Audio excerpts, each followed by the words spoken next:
What have I been up to? I've been working on some of the same things and some new stuff. I mean, obviously, I couldn't get my license for a while because I had a warrant in Maryland, which For what? 8 years ago, it was a theft charge, and What'd you steal? yeah, I mean, we ain't gonna go into all that. It's just, I mean, I binged out for 2 months before I came here, and Yeah. I pawned some stuff from a place that I worked at. Which Oh, is, okay, I'm all not right, proud yeah. of it all No, because the guys I've were done really some good. shit like So that. anyway, it's like they issued me a warrant when I got here, and they couldn't do nothing because I was here. So I just waited it out, and everybody's like, "Why don't you go turn yourself in? Why don't you go turn yourself in?" Well, when I graduated, COVID hit. Yeah. So the court systems were shut down. Yeah. And where we're at, you can't leave. We couldn't leave anyway. So by the time I thought about going back to Maryland, getting taken care of, I started having all these surgeries, and it's like, man, I was laid up for like 4 years. So they dropped the case. It's like they never really did officially charge me because they never issued the warrant. Yeah. So, and 8 years have gone by. You know, they got more important things to worry about. I had a similar With me. situation when I was at Trosa the first time. I had I guess there used to be like some person that kind of like handled all the legal stuff there, and he called me when I was working at the thrift store, and he was like, "Hey man, we had this guy call, and he was looking for you," Right. and it was the head of probation in Buncombe County pretending to be somebody else, trying to figure out if I was at the Facility program. or not, Yeah, because I guess I yeah. had a warrant because I Yeah. violated my probation or whatever. Yeah, crazy. So, okay, first of all, how old are you, man? 63. 63 years old. Yep. So, how much like time and addiction would you say you had out of those 63 years? That's a good question. I have now been sober longer than I was getting high. That's awesome. If you put it all together. But there's different levels of addiction. Like when I was in my teens, I smoked pot every day. Yeah. But it wasn't like destroying my life. I mean, it's like it was making me a pothead. But obviously down the road, I started getting into some heavier drugs.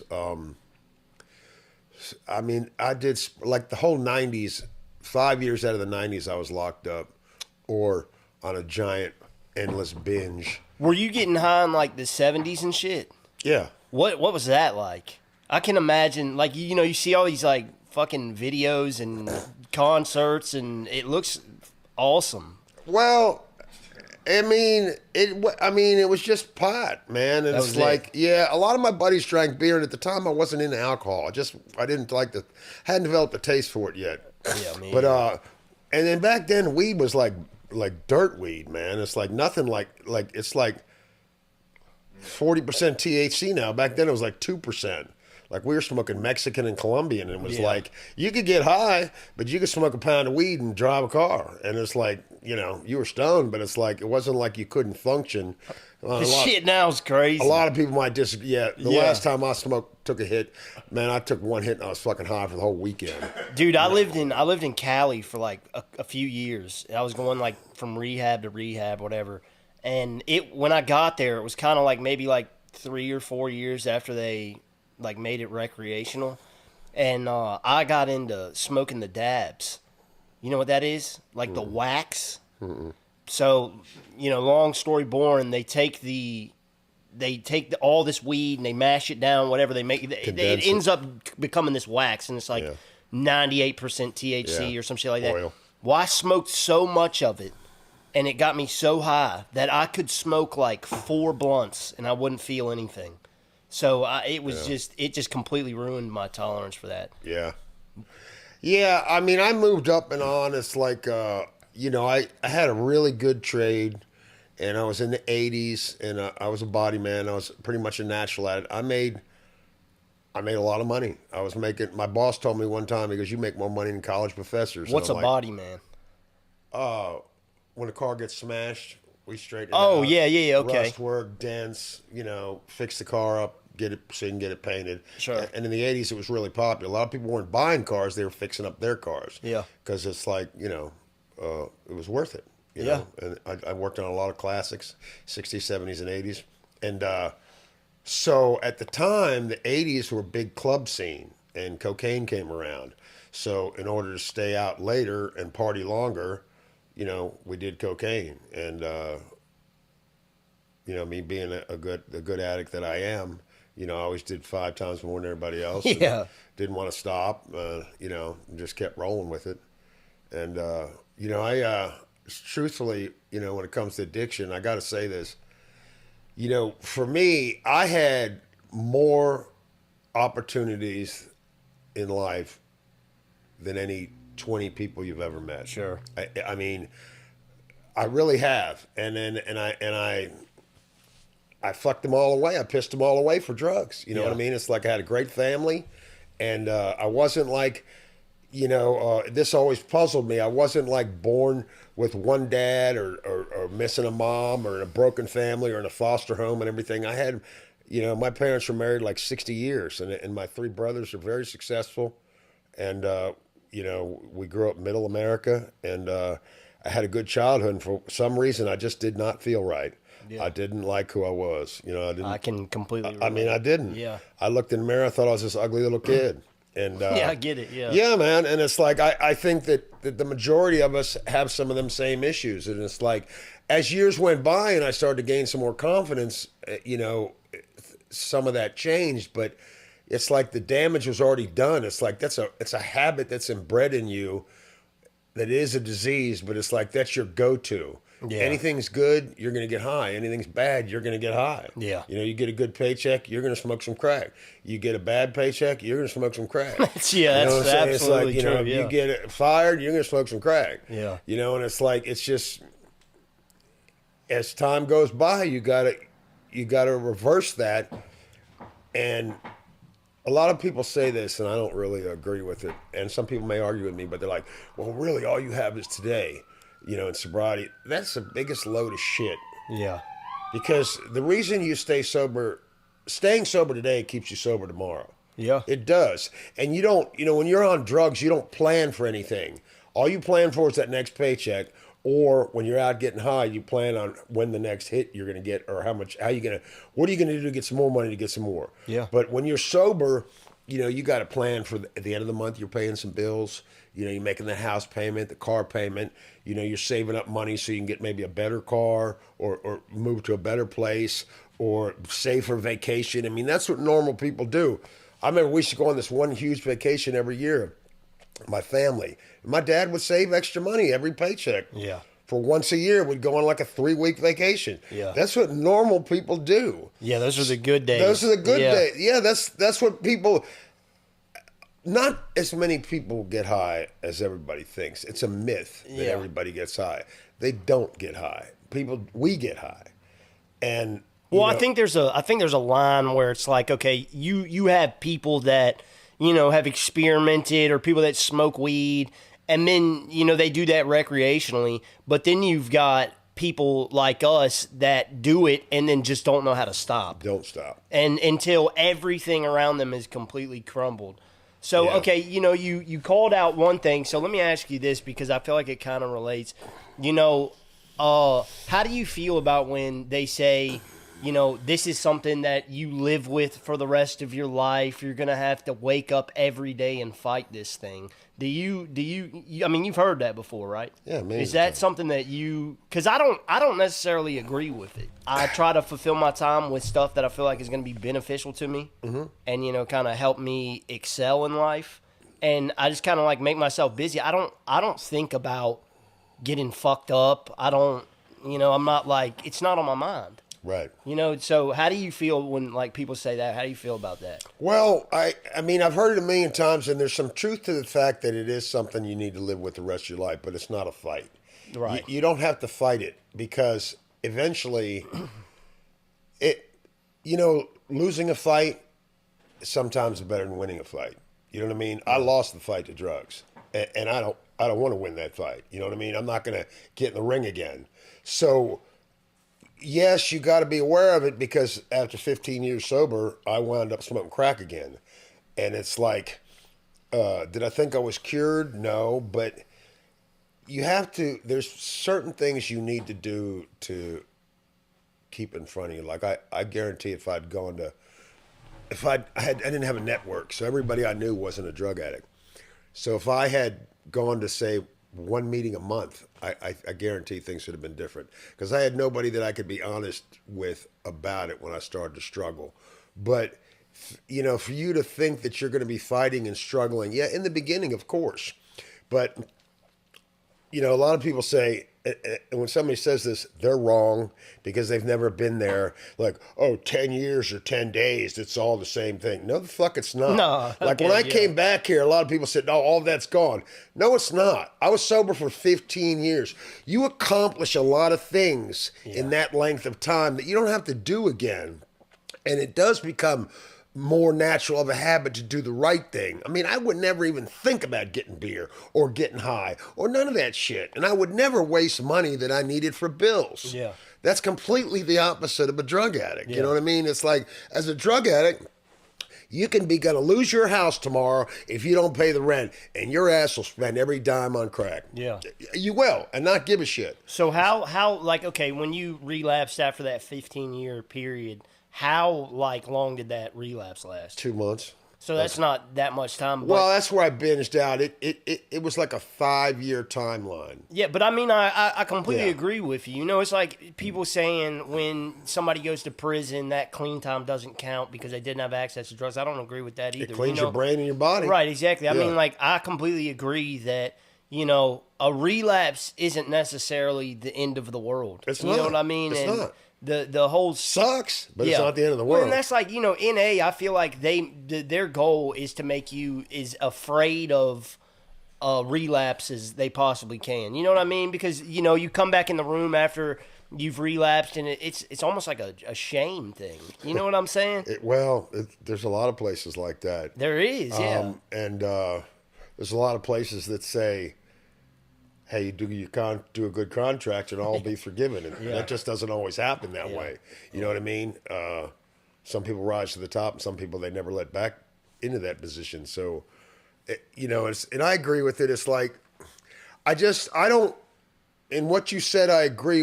I don't want people to get to a certain point of sobriety and feel like they don't need any of that shit anymore. No, absolutely. If you don't have a network, and the reason I say AA and NA is because it's everywhere. Yeah. You can always go to a meeting, and the funny thing is about a meeting is a lot of times you go in there and say, not trying to sound arrogant, but it's like, man, these people are fucked up. Yeah. I needed to be here Yeah. because it reminds me. Yeah. It's like when you see new guys come into where we're at. It's like, man, dude, I remember that look. Yeah. I met that guy's like, where am I? You know, and it's like they struggle. Then after about a year or so goes by, they come more into who they really are. It's especially trippy when you have been at a place and it's, let's just make an example and say that it's a long-term treatment place, and you're at this place and you see somebody that you've been there with for a substantial amount of time leave and then come back while you're still there. Yep. And I mean, I saw people that left and then came back Yep. after 3 days and they looked Yeah. like they'd been out there for 6 months. Yeah. And Yep. that always blew my mind, man. The length of the time I've been here this time, I've seen a lot of people leave and come back. Yeah. And the thing is, when I was here 25 years ago, most people finished. Sure. It was a different age group. Most people had a trade and a family, and they would graduate and move on. And a couple of them came back down the road, but not many. Some of them are still coming around after 20. Some of them still work here, but it's like, but this time, man, I think a lot of people want to say COVID and smoking. It's got nothing to do with it, man. No, I've smoked my whole life, and I quit, no problem. Yeah. For a year and a half, I had no problem with it, and I certainly wasn't going to leave over some goddamn cigarettes. I don't think that's what. Yeah, Honestly, it's not. my opinion on the whole situation is like, you know, the powers that be out there in the world, they've made it almost, and I can speak on this because I was homeless. I've had to sleep under a bridge. I've had to, you know, sleep in a tent, whatever. But they've made it almost comfortable to a point. You know, no one Yeah. really fucks with you. Right. You know what I'm saying? Right. And you've always got that option where you're like, okay, I can go back to having zero responsibility opposed to coming to this place and I got all this responsibility and I got to deal with all these rules. Yeah. And, you know, it's a comfortable solution. And the drugs are so accessible now, it's just easy, you know? And I think a lot of addicts, especially, you know, I can speak in my age group, like we were talking about earlier, I'm 28 years old. And, you know, a lot of people that are in my age group that are getting high, it's just, you know, they're lazy. You know what I mean? And it's just like, okay, this is easy. You know, I can just go out here. I don't have any responsibilities. I can live out here on the streets. Nobody can tell me what to do. And that's like a comfortable thing almost. For you some know? people, it's horrible. Yeah, it is. It's horrible to see it because, I mean, we've all been out there a little bit. And most of the time when I was out there, it was by choice. I mean, I could have gone home or I had a place I could have gone. Not always, but for the majority of the time. And, you know, I'm telling you something, being out there and like now at my age, when I think about it and I see people that are out there, it's like, man, dude, like that one guy that sits at the damn intersection every day, all day. And as soon as he gets $3, he runs down to get a beer. Keystone Bandit. Yeah, man. Sits over there under the tree. Sometimes Yeah, got like a man. little chair. I mean, yeah. dude, you have no life. You'd be That is better his off in life. prison. Yeah. You'd be better off in prison Yeah. with 3 hots and a cod. Yeah. You have no life whatsoever. You're doing nothing for yourself or society. For all day, you know, and you All know, night. It was like the same type of situation. I was talking to Jacob the other day, and it was like, you know, the Hispanic people that used to sit outside that store on Alston and just drink all day long.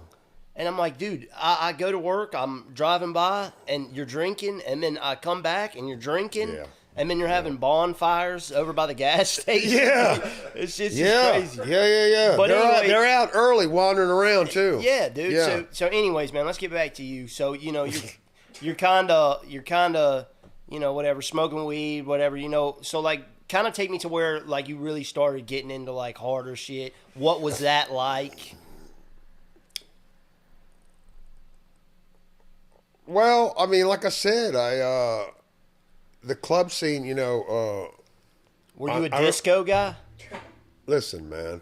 Look, I remember them saying cocaine was rich man's aspirin. Yeah. And like I said, I made 3 times the money that my friends were my age. Yeah. So I was the party guy. I Yeah, liked sure. being able to afford it because I thought it made me look cool. I thought I was cool, so I shared it. But the thing is, you know, everybody's going to take it for free. Yeah. You know, I'm not saying anybody fucked me over, but I'm just saying it's like, you know, I've always, you know, wanted people to like me and was pretty much willing to do just about anything, you know, because I didn't like myself. You know what I mean? Like, especially when I was a kid. You know, it's just like you do things to, you know, and people. What's really stupid is a lot of people like me. Everybody likes me, and it's like the way I am now. It's like who I really am. And people liked me back then, but it's like you don't realize that shit. No. You know what I mean? It's like it's just funny because, like I said, when I was I thought I was an ugly little kid. Like when I got to in the '80s, like I would date some really pretty girls, and I'm like, I was like, man, she doesn't want nothing to do with me. She's just too good looking and everything. And then when I'd be dating one of them, I still couldn't believe it. I just didn't Yeah. think it was real because of that childhood insecurity. You know what I'm saying? Now, obviously, as years went by, I'm super cool, Patrick Swayze looking guy, and I know all women love me. But I Okay. didn't know that when I was like 7. Right, yeah. Just kidding. But you know what I'm saying? When you're 7, No, I can all that completely shit relate. fucks you up. sure. So through life, I was always trying to, like, I don't know, equal that out. So if I had to buy some cocaine or take people around, I always had a car and party and be the funny guy. I was like always cracking jokes, telling stories and shit like that. I generally, my whole mission in life was to get people to like me. That was it. I mean, I don't really think it's a bad plan. It's like, who doesn't want people to like them? I mean, obviously as I'm older now, I don't give a fuck. But I also realize that genuinely I'm not a bad guy, but I also don't give a fuck. When I was younger, if I had given a fuck a lot less, maybe I wouldn't have been such a fucking crackhead. Well, you spend a lot of time too when you're in that, like, you know, lifestyle where, like, you spend so much time trying to fit this mold that you think people want you to Yep, be yep. that you really end up not knowing who you are Right. at all. Yeah. Absolutely. Yeah. And what sucks is legitimately, and I'm not saying this to brag, but I was a badass. I was a pretty big guy. I was really strong. I was a good looking guy. I had a great fucking trade, and I was really good at what I did. And I was well liked. But I was the only one that didn't know that. You know what Yeah. I'm saying? Yeah. It's the fucking weirdest thing, man. You know what I'm saying? And it's like, you know, you still question yourself constantly, and it's like, so anyway, doing a shit ton of blow, You know, and I ended up hooking up with this guy that I was in junior high school with that was shooting coke. Okay. And he introduced me to that. And I did that for a short period of time, but it's like once you start, that's all you're going to do. And Oh, yeah, it's trust just me, I like, know. Yeah. I didn't want to be around anybody because, you know, it's like you can't turn somebody on to a fucking needle. You can turn them on to some lines. Hey, you want to do a couple lines? Yeah, sure. But, you know, I'm not breaking out the needle with somebody that I went to kindergarten with these people that I partied Yeah, with. I You know what I'm all saying? about it, Like yeah. all these people were from my neighborhood, you know? I mean, there was a lot of clubs that we all partied with that had, you know, we all knew each other from at one time or another. And, yeah, so that was like really hard and fast. And, fuck, dude, that's a hell of a way to get high. And I remember, Tell me about the first time you shot coke. Do you remember the experience? yeah. Tell me about it. What do you want to know? I mean, just explain the situation, it's like shooting coke. how you reacted. I mean, I'm not like- going to glorify it. No, I mean, But- I mean, it's just that's you know, I've done a lot of drugs in my life, and you know, like cocaine. The first time I did cocaine, like IV cocaine, is definitely up there with like one of my experiences. Not as in the sense of like, oh, it was so amazing or whatever, but just in the sense of like where I was at, what I was doing, because I was in a motel in Myrtle Beach with no money, nothing to my name, working for a temp agency, fucking broke as shit, you know, cleaning up around this motel so me and this girl could stay in it. And I remember I had been doing like meth and stuff like that, and my boy came in and he was like, "Yo, you want to do this coke?" And I'm like, "Yeah, we can snort some coke." He's like, "No, let's bang it." And I was like, "Oh shit, all right." At this point, you know, I said it yesterday. I'm a fucking garbage disposal, dude. I'll do anything. And I just remember doing that shit and throwing up all over the place, and fucking just, I couldn't stop after that. It was like one of those drugs that, like, you know, crack, I feel like, is one of them. Heroin is definitely one of them, where you like do it one time and then you're chasing that. Kind of chasing that high, that same first high that you got when you did it that first time. It's weird. I've done it in spurts because, like, the first time I ever shot heroin was in jail, just because that's all we had. Oh shit! Yeah, and it's like, I mean,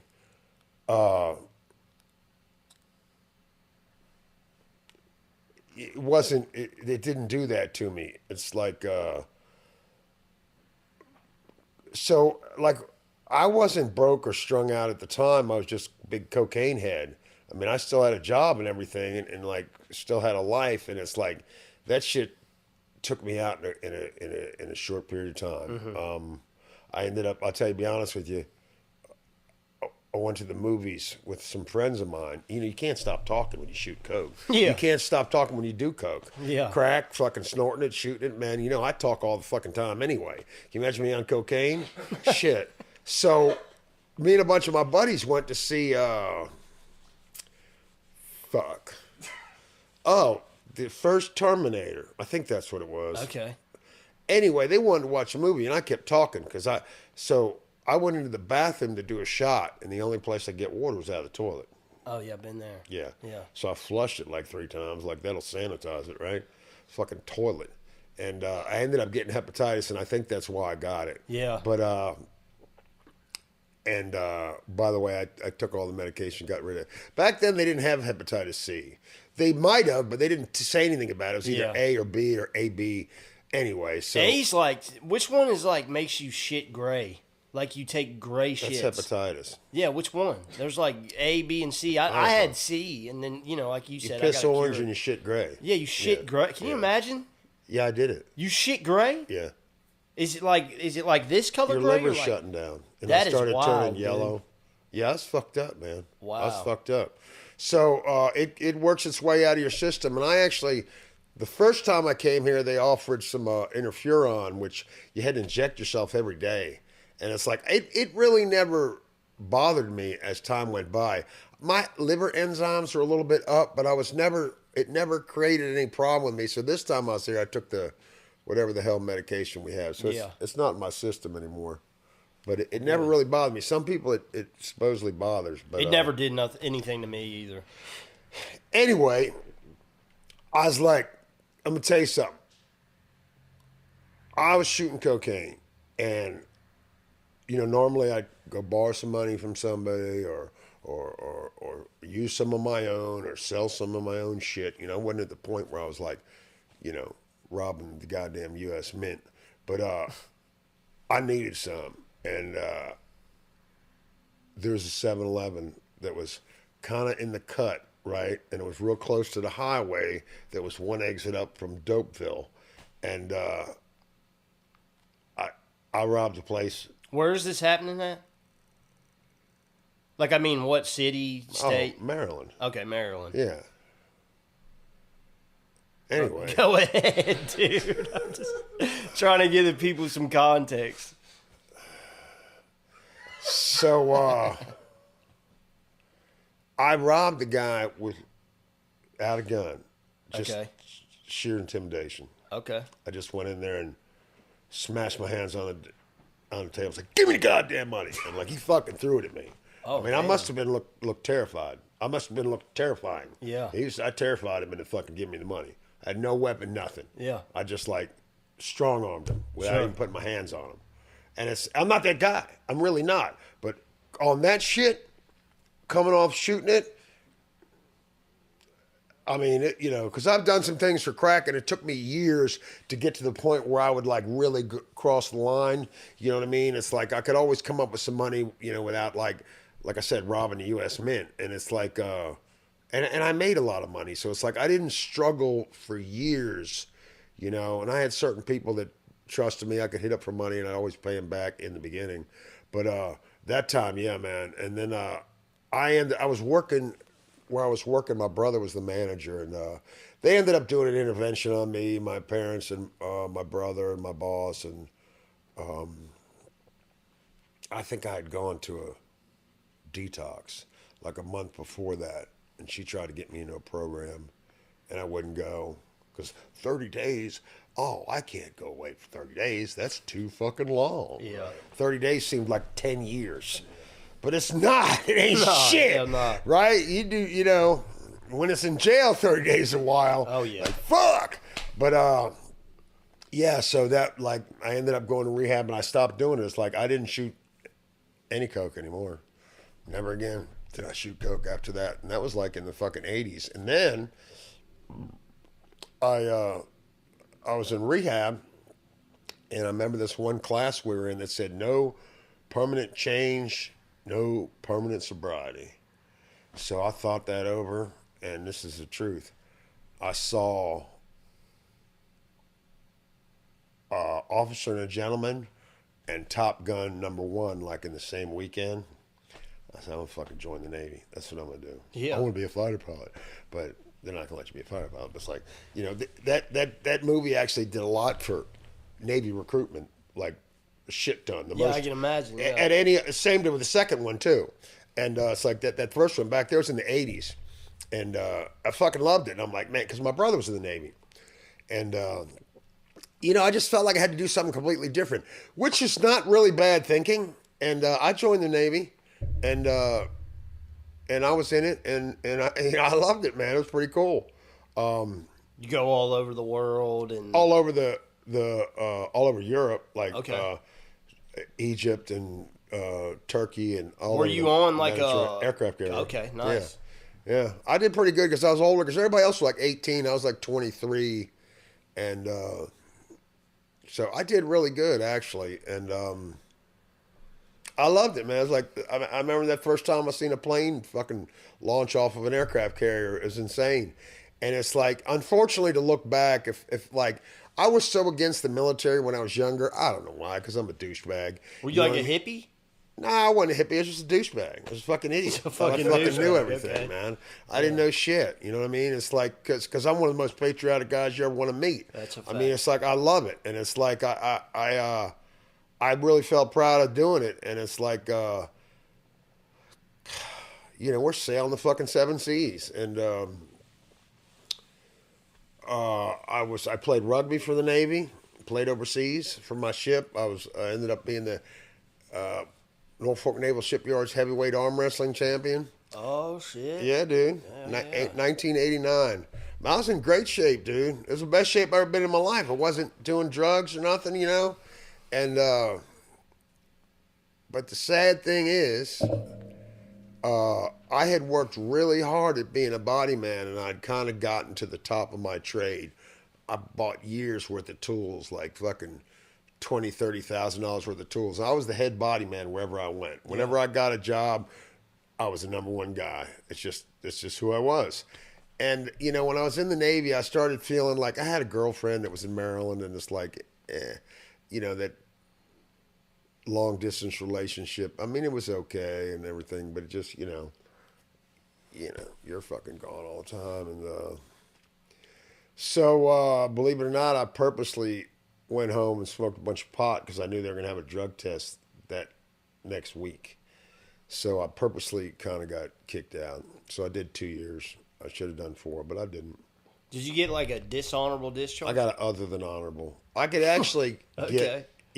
an administrative. Okay, I nice. could actually get it upgraded, and they keep pushing me to get it upgraded, but I'm not going to, man, because they don't owe me shit. I didn't fulfill the contract. I mean, there's guys out there that gave their lives and spent 20 years in the military, missing legs and arms. Yeah. So my dumb ass served a measly 2 years, and I'm going to try and get some benefits out of the Was deal. was there a war going on at the time or no? It was right before Desert Storm. Oh, okay. Right before, Yeah. yeah. So okay, It's just the way it is. You I'm leave- not proud of it. You leave the Navy, and like, do you think that was like a trigger point for you? Like, things get worse after that? Well, once again, I got a job like the day I came home. Yeah. Fucking making like $1,600 a week. You know what I mean? And I was number one body man, and I was killing it. Had this little secretary chick I was banging the shit out of. That's like a normal for me. And you know what I mean? It's like, if you don't change the behaviors, man, you're gonna get high again. Yeah. You know, she had a guy that she never married. She had a kid with him, so she was never really committed. Even though I really liked her a lot, it's like she called me 3 o'clock in the morning, come down there, and and it's just like, it was I don't know, man. It was just kind of heartbreaking. So I knew where to go to get crack, and that's exactly what I did. Well, I'll be honest with you. When I got out of the Navy, there was no more powder around. It was crack. It was all hard. I thought it was rock. Like back in the day when we buy it to shoot it, it was like a block. Yeah. It wasn't that beat garbage that the white guys sold up in my neighborhood. Yeah. You go down the hood and it was real coke. So just real quick, so when you were in the Navy and you're on that ship, you're on the ship for the whole 2 years, or did you come back on leave? Like, I guess. Yeah. Okay. yeah. What I'm trying to get you at do is a like, 6-month deployment. Yeah. You do battle phase, all that shit. Blah, well, blah, I'm blah. saying, okay, so like once you got out of the military, how much had things kind of evolved since you had left the mainland? You get what I'm saying? In the United States? Yeah, I mean, like, You mean like my neighborhood? well, as far as like the culture and stuff, because it hadn't changed much. Fuck It was no. just the cocaine. people was that hard. the people that I knew were still doing the same shit. Yeah. They either had like one more kid or one less kid, but it's like the drug game it had gone from powder to crack. Yeah. And a lot of people say, nah, man, crack was around in the 80s. Well, it wasn't around in my fucking neighborhood. It was in California, and I live in D.C., so it's like it wasn't there when I left, okay? You could still buy shit to snort. And then when I came back, it was all crack, which makes sense. And it was all the South Americans were in charge of the drugs instead. It used to be the brothers back, when it was powder and shit. Yeah. And so, I mean, crack is whack, dude. Yeah. Crack is whack. It's still cocaine, and powder cocaine, shooting cocaine, and crack cocaine still kind of do the same things, the high-wise. But, one good thing the only good thing about crack for me is that it brings you to your fucking knees. I mean, you're on the edge of disaster the entire time. Oh, yeah. You know what I mean? Yeah. So what that you buy $1,000 worth and you sit there and make it last and hang out? Okay, well, that's that day. Yeah. You're getting ready to explode at any moment. And it's like, you're either on crack, on your way to get crack, or stealing some shit or coming up with money to get some more crack. Yeah. That's it. I don't smoke pot. I don't eat. I don't sleep. Yeah, it's all I crack. don't do math. I don't do fucking speed or none of that shit. It's crack. Yep. You know, and it's like, you know, you're a crack monster. Period. Yeah. I mean, I'm not Here you go. ashamed. I mean, I'm not proud of it. I'm ashamed of it, man. It's like, because for me, and this is one of the biggest struggles, is I'm pretty intelligent. My dad was a physicist. You know what I mean? He has a doctor's degree in meteorology. Very intelligent. My oldest brother's very intelligent. You know what I mean? It's like, and I got part of my dad's brain, so I'm not a dumb motherfucker. And, you know, my mom, they both grew up in the Depression. My dad was in World War II. My mom was a housewife. She could bake better than Betty Crocker. So I came from a good bloodline. I really did. And I could have been, fuck, dude, I could have been anything I wanted to be. And there was some times that I was anything I wanted to be. What really chaps my ass is the fact that, you know, I fucking kept, you know, again and again and again, I threw it away. And I was like, for the life of me, even to this day, it's hard to understand why. Yeah. I mean, why would you do that? You know what I mean? And it's like, you know, sometimes I think I used to go back down to the neighborhood just for the adrenaline of going through the hood Yeah. with guns ablazing and don't want to get busted, trying to get a good deal. And it's like, yeah, well, you're white. Why are you going down that black neighborhood? You're going to get killed. I'm like, bullshit, man. I go down there all the time. You know, I thought it was a badass because everybody up where I came from was afraid to go in places like Yeah. that. I wasn't afraid to do shit. I wanted to get high, motherfucker. Yeah. And it's like, they didn't give a fuck. If you had money, they're going to sell it to you. I think my thing was just like, I was so impulsive. You know what I mean? Like, that was just I would come up with an idea and I wouldn't think of like any possible like outcome at all, whether it be good or bad. I just got the idea and I'm like, fuck it, dude, let's go do this. You know what I mean? Yep. And that Yep. it took me forever. And believe it or not, it was like something I kind of had to grow out of. You know what I mean? Yeah, I agree. Yeah, because it was you know, when I was young, I just didn't give a fuck. You know, if I thought it was a good idea, I'm going to go do it. It's And insanity, man. It is, Yeah, and, you know, I remember your brain be saying how you could, like, convince somebody or some way or come up with, like, a certain amount of money that you could get enough to last you for how long? You're not going to get enough to last you for the rest of your life. Oh, I'm going to get this and do that, and I'm going to get this and do that, and your brain's going, nothing. All you want is some crack. And it's like, if you got $20 worth, you're going to shop around and try and get the best deal. If you got $500, you'll probably buy some suck-ass shit because you don't care. You're not smart shopping because you have money. And it's like, if you buy $500 worth or $20 worth, you smoke it up the same speed. You know what I mean? If you got a shit ton, you're going to smoke it the fuck up because you have it. Yeah, I'm going to wait a little bit before I smoke some more. Not me, motherfucker. No. I will hit that son of a bitch until I'm like fucking getting ready to explode. It's crazy. I smoked crack for like 6 months one time. And it was me and this girl. And we had an apartment and shit. Well, it wasn't really our apartment or whatever. It was our friend's apartment. She was letting us stay there. And like, I don't even know how we got into doing it. I don't remember any of that. But we're smoking crack, and just slowly over about a month period, all my shit I just started selling it, dude. Like, oh, my TV's gone, my Xbox is gone, my fucking clothes are gone, my shoes are gone. I'm looking raggedy as fuck. Boom. Fast forward 3 months, now we're sleeping in my Ford Explorer, got nowhere to go. Fucking pretty sure my old lady's fucking the dope man. You know what I mean? And, like, thank God, I got arrested in PVA, Pisgah View Apartments. That's our little hood in Asheville, the main one.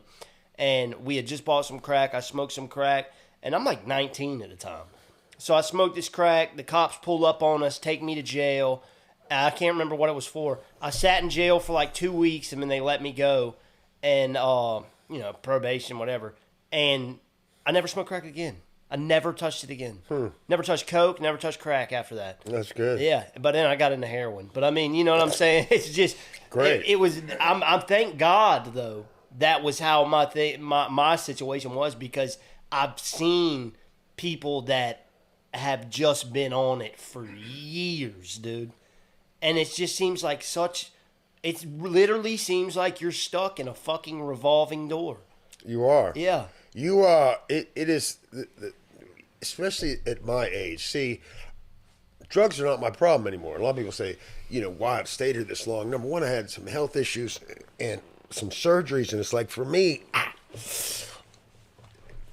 survival and existence are what matters to me. It's like there's a lot of times when I had these surgeries where I did not want to get out of bed. Yeah. Doc's like, well, we got to operate again. I'm like, man, fuck, dude. I had 5 surgeries in the last 4 years, 2 in my neck and 3 in my back. Twice my vertebrae collapsed. So, it's like if I was not here, would I be out getting high? Fuck no.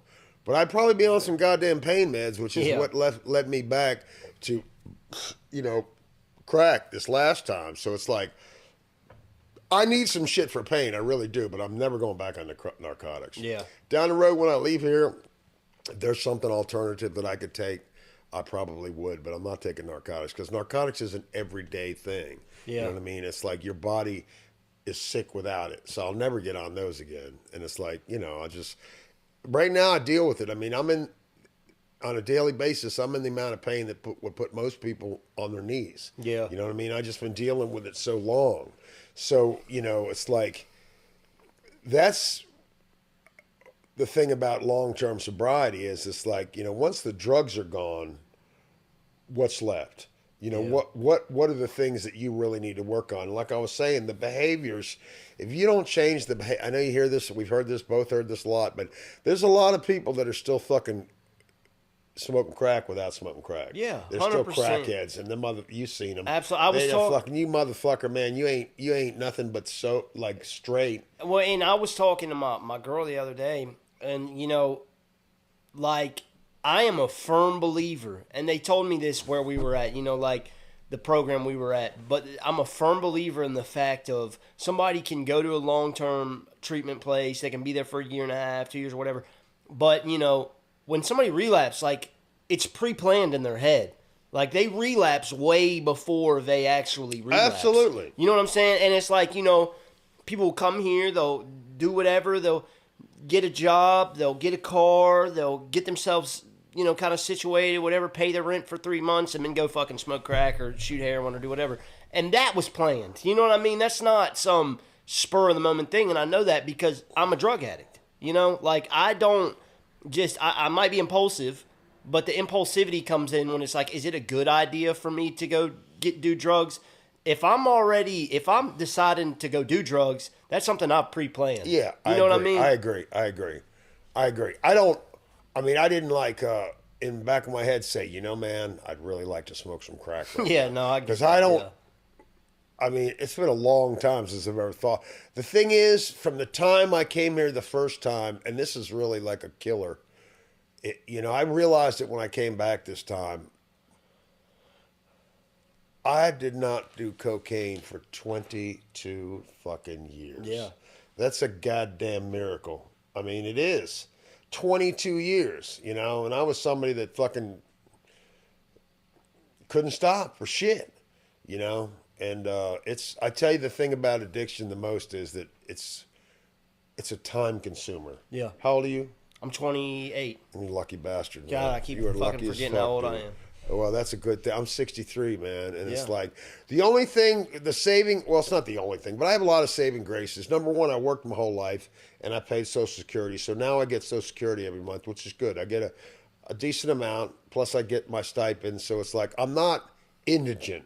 I'm not destitute. Yeah. There's a lot of people that we know that have never paid any taxes. Yeah. And they think they're going to get money, and they're not because they didn't pay any in. Yeah. You know what I mean? If you don't pay into Social Security, you're not going to get shit. You know what I mean? It's like, I worked.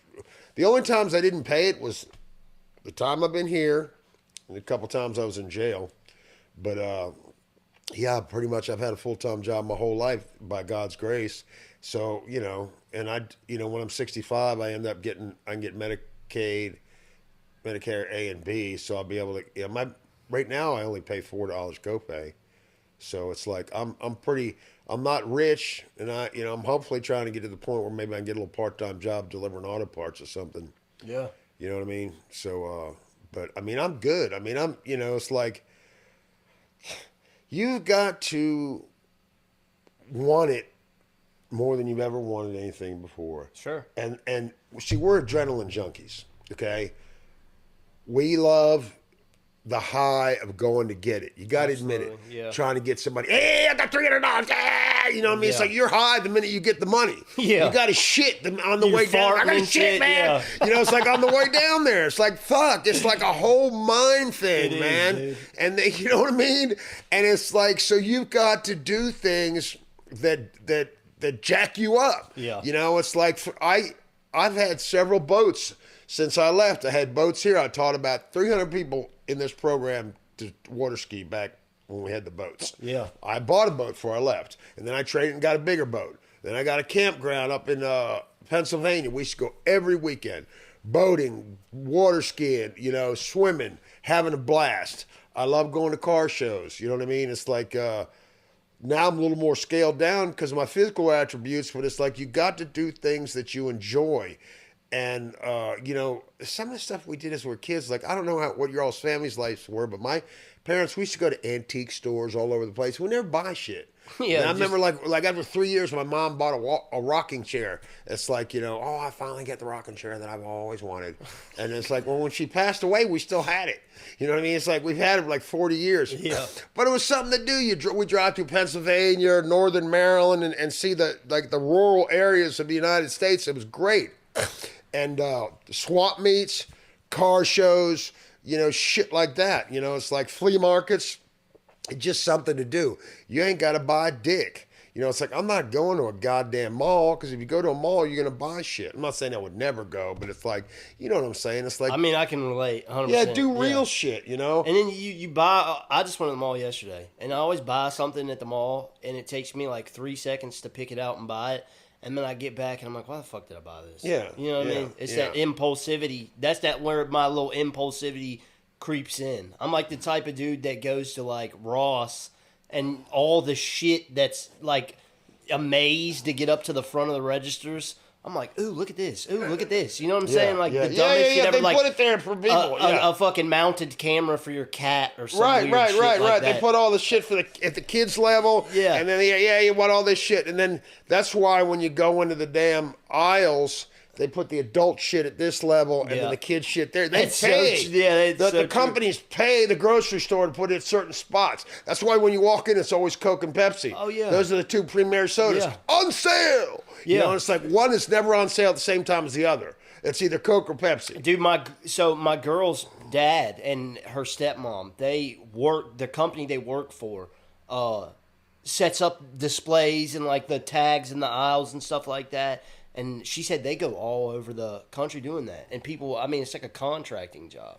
I'm here thinking, I just thought they'd fucking set that shit up themselves. You know what I mean? Yeah. They hire like actual consultants to come Fuck in yeah. and be like, Oh yeah. That's Oh yeah. crazy. You have to pay, you know, like a lot of people talk about them tariffs. Let me tell you something. You give a cut to every store that you sell your product in for showing your product. Yeah. So it's nothing new. You know what I No, mean? yeah. It's like it's the price of doing business. Yeah. You know, if you put your honey bun at 7-Eleven, the guy goes, yeah, we'll put it on that shelf there. I want 10 cents per honey bun that you sell. Yeah. You got it.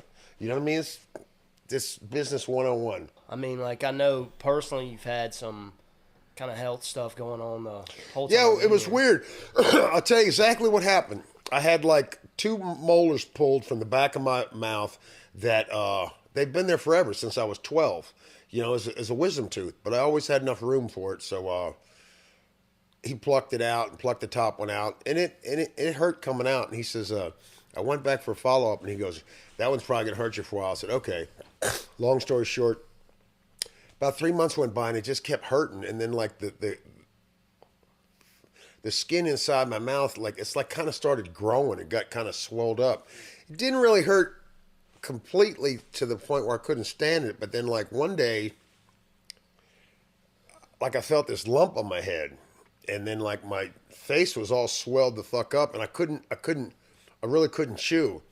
So I went to the emergency room, and they like immediately, guy goes, we're taking you in an ambulance. You're going to a UNC Maine. I said, man, you got anything for some pain?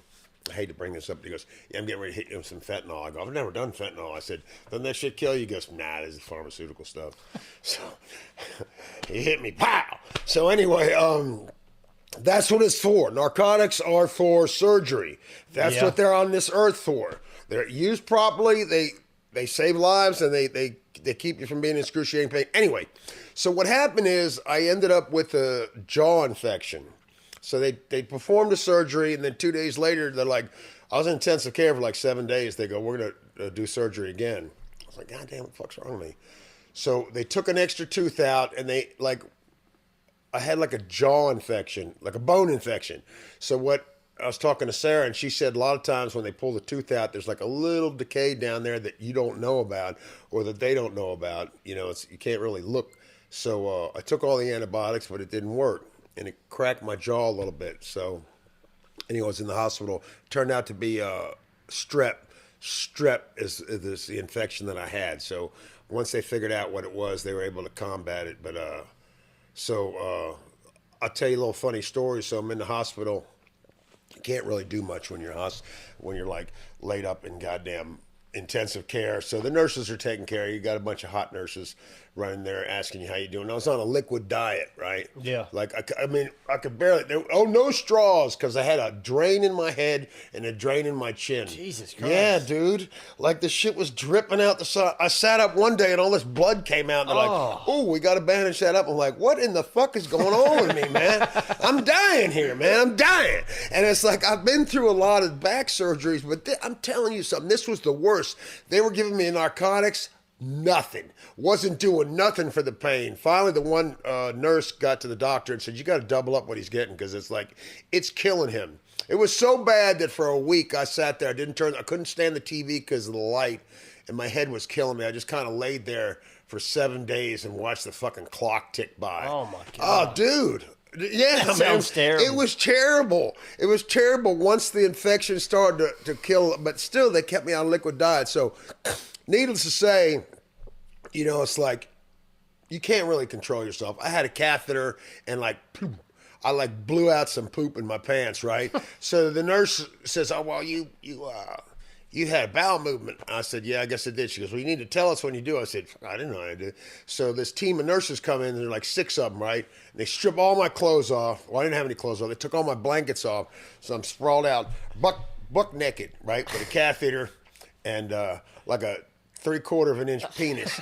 You know what I'm saying? Because there's no reason for you to get excited. Yeah. It's just the way it is, and it's embarrassing, right? So you're laying there, and like I have one nurse on this leg, one nurse on the other, and they're scrubbing me down, and then the other nurse is like cleaning my crack, and the one lady goes, "Ooh, you got Matilda in her feelings. She got to clean your backside." I was like, "I'm so sorry." They're like, "Don't worry about it.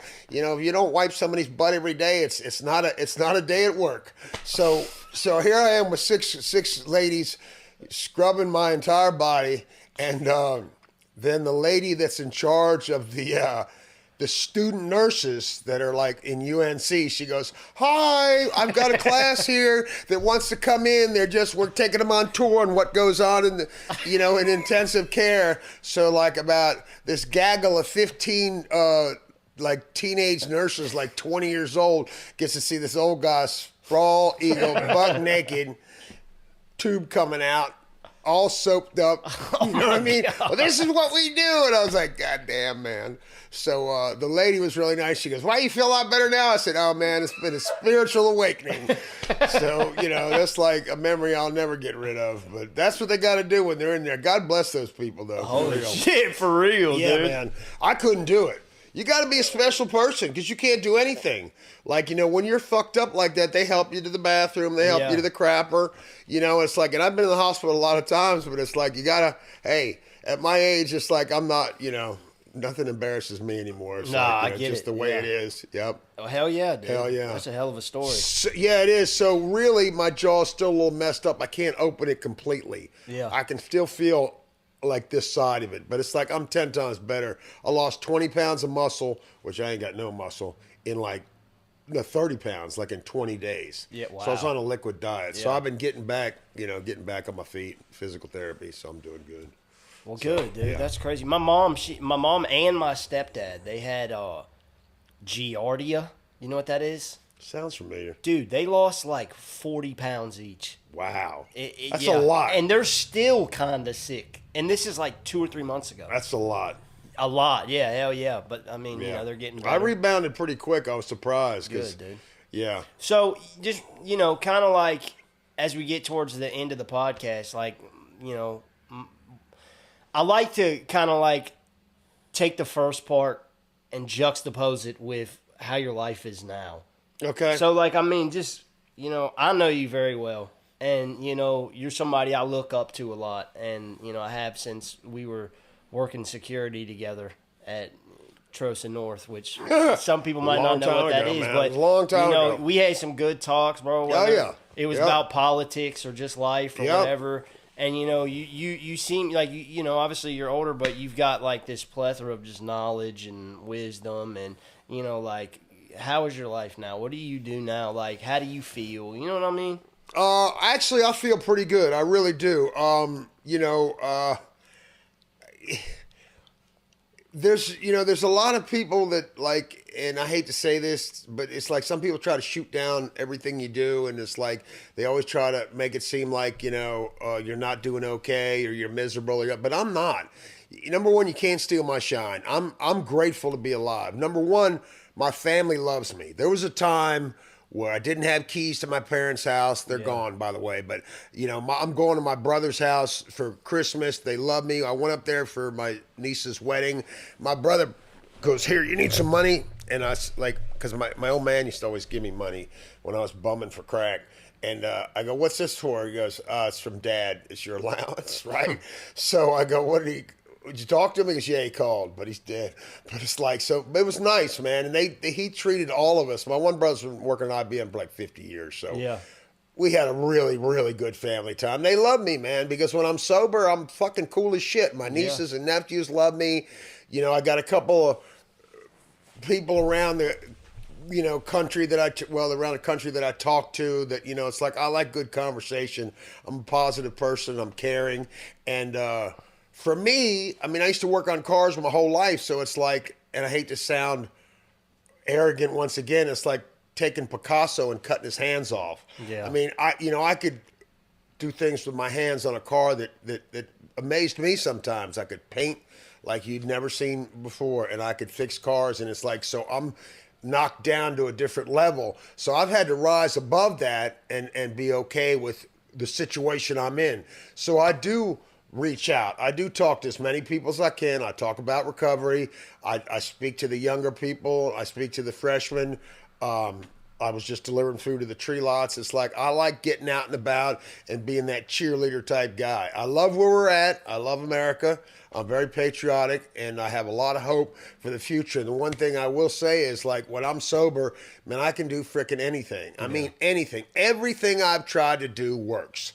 It does. I've been so successful. I've had several businesses, had 2 of my own body shops. I had 2 detail businesses, and I owned a Snap-on franchise for about 6 years. And every job I had, I did good. I never really got fired. I quit those jobs. So it's like, when I'm sober, I'm a pretty good guy. And it's like, I got a lot of ability to be successful, have great ideas. I got a good business mind. And for anybody, it's like, here's the deal. It's not, you came here to get off drugs and alcohol. It's not a personality transplant. Yeah. You are the person you were meant to be. It's you. You need to fine tune it a lot. A lot of people say, when I first met you, I thought you were an asshole. I'm sure they did, but I'm not. Yeah. You know what I mean? But I may come off that way. Yeah. But it's like, you need to be okay with who you are. And the longer you stay sober, the better you feel about who you are. Helping people helps you feel better. Doing the right thing helps you feel better. And it's like, there's so much opportunity out there, for the taking. People say, oh, there's no jobs out there. Yeah, there is. There's a shit ton of jobs. Yeah. There's a shit ton of opportunity. There's foreign countries that have no jobs, no food. This is the greatest place in America to try and get your shit together. That's for sure. And it's just like, so I feel good, man. A lot of people like me where I'm at. And I always try to, talk to people, even the guys that I struggle with that aren't really ready to listen, I don't give up on them completely. No, you know, I can't. might wait a couple weeks and say, get back with them, but it's like, you can't. You're not going to like everybody, and it's for you. You know what I mean? It's like it's all about you. It's like you're responsible for you. You can have the best looking girlfriend, boyfriend, husband, wife. You can have the greatest job. You can have the coolest damn car in the world. But you know what? None of those things are going to keep you sober. No. The only thing that's going to keep you sober is you. Yeah. It's up to you. And it's like I have proven to myself that I can do it. So, that's the commitment to me. It's like, no matter what I go through, I'm not going to give up. And it's like having 5 surgeries is a bitch. It was a lot of mornings I wanted to lay in that bed and just say, fuck it, I'm done, man. I give up. Yeah. But it's like, it's just not in me. I used to always say, I said this in my graduation speech, and it's like, I say it in a lot of speeches. It's like, what would a Navy SEAL do? Okay, check this out. So was on a 20-man team going to kill Dr. Evil that was getting ready to blow up the whole world. He's the last guy left. He's got 4 bullets in his leg, and he's missing a foot. Is he going to give up? No. He's going to keep on crawling and wiggle his way up and do whatever it takes to get to kill Dr. Evil. Yeah. So you got to look at it from the same point of view. There's people that have made countless sacrifices for other people other than themselves.